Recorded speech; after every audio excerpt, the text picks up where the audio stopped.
माता की। क्यों भाई, क्या हो गया है सिलीगुड़ी वालों की आवाज को? भाजपा सरकार बनाना है या नहीं बनाना है? तृणमूल कांग्रेस को हटाना है या नहीं हटाना है?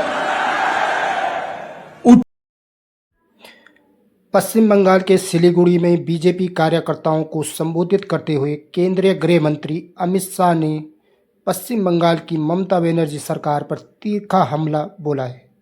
अमित शाह ने कहा कि राज्य में घुसपैठ पर लगाम लगाने और कानून व्यवस्था को मजबूत करने के लिए टीएमसी सरकार को हटाना बेहद जरूरी है। उन्होंने दावा किया कि पश्चिम बंगाल में सत्ता परिवर्तन अब दूर नहीं है और जनता बदलाव के मूड में है। अपने भाषण में अमित शाह ने ममता बनर्जी पर आरोप लगाया कि उनकी सरकार में वोट बैंक की राजनीति के लिए अलग अलग समुदायों को आपस में लड़ाने का काम किया है, जिससे सामाजिक तनाव बढ़ा है और राज्य की एकता को नुकसान पहुंचा है। उन्होंने कहा कि वर्षों से बंगाल में हिंसा, डर और भ्रष्टाचार का माहौल बना हुआ है, जिसे अब जनता और बर्दाश्त नहीं करना चाहती है। भाइयों बहनों, घुसपैठियों को रोकना चाहिए या नहीं रोकना चाहिए?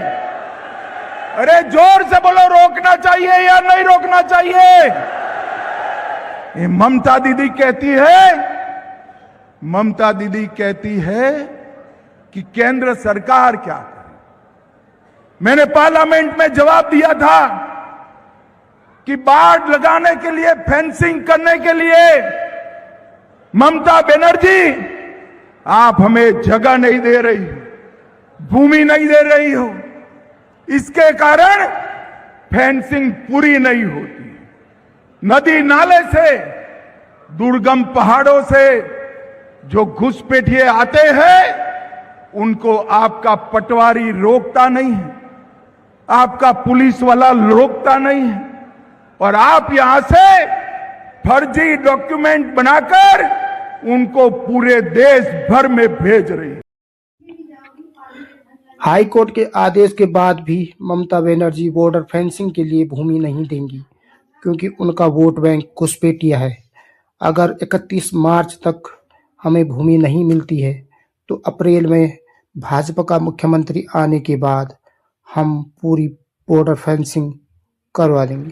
भाइयों बहनों, मैंने पार्लियामेंट में भाषण करा था, तृणमूल कांग्रेस के सांसद इसका विरोध करे थे, मगर कुछ दिन पहले मुझे बड़ा खुशी है कि कलकत्ता हाई कोर्ट ने भी बीएसएफ को सारी भूमि 31/3/26 के पहले देने का ऑर्डर किया। हाई कोर्ट ने स्वीकार करा कि ममता बनर्जी भूमि देने में सहयोग नहीं कर रही, घुसपैठिया रोकने में उनको कोई इंटरेस्ट नहीं। और मित्रों, ये बहुत बड़ा झटका ममता बनर्जी को मिला है, मगर मैं बंगाल की जनता को कहकर जाता हूं, आप ऐसा मत सोचना कि हाई कोर्ट के जजमेंट के बाद भी ममता बनर्जी ये भूमि बीएसएफ को देगी। वो नहीं देगी, क्योंकि उनका वोट बैंक वो घुसपैठिए है, घुसपैठिए। मगर मैं साथ में बंगाल की जनता को ये भी कहना चाहता हूं कि 31/3 को ममता बनर्जी भूमि दे या न दे, अप्रैल के अंत में भाजपा का मुख्यमंत्री 45 दिन में सारी बाढ़ का काम पूरा कर देगा। गृह मंत्री ने फिर कहा है, जिस बंगाल की देश के सांस्कृतिक आर्थिक निर्माण में अग्रणी भूमिका रही थी, उसे ममता सरकार ने घुसपैठियों का सेफ हाउस हुआ भ्रष्टाचार में नंबर 1 बना दिया। बंगालवासी इस बार भाजपा को 50% से अधिक वोट शेयर देकर 2014 में हमें सिर्फ 2 सीट मिली थी, 2019 में 41% वोट और 18 सीटें मिली।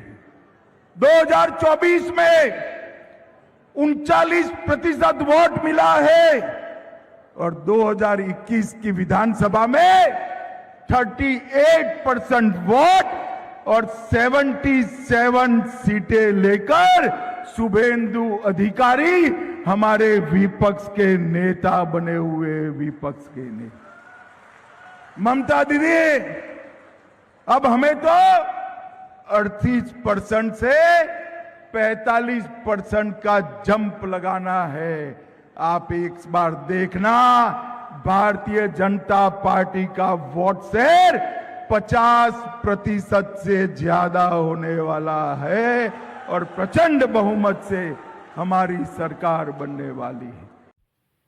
गृह मंत्री ने फिर कहा कि इंडी अलायंस वाले चिकन नेक को काटने की बात करने वालों को जेल से निकालने के लिए कोर्ट में केस लड़ रहे हैं। चिकन नेक को काटने की सोचने वालों से मैं कहना चाहता हूं कि यह तुम्हारे पिताजी की भूमि नहीं है, भारत की भूमि है। कोई इसे हाथ तक नहीं लगा सकता।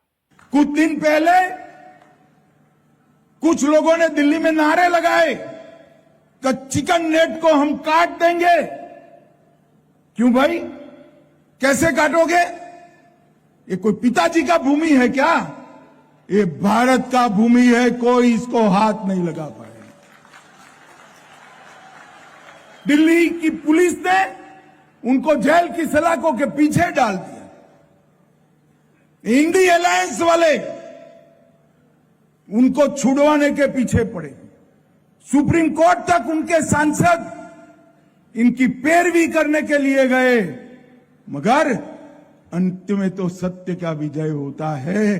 सुप्रीम कोर्ट ने भी उनकी जमानत को खारिज कर दिया और इनके इरादे कभी बढ़ नहीं आने वाले हैं।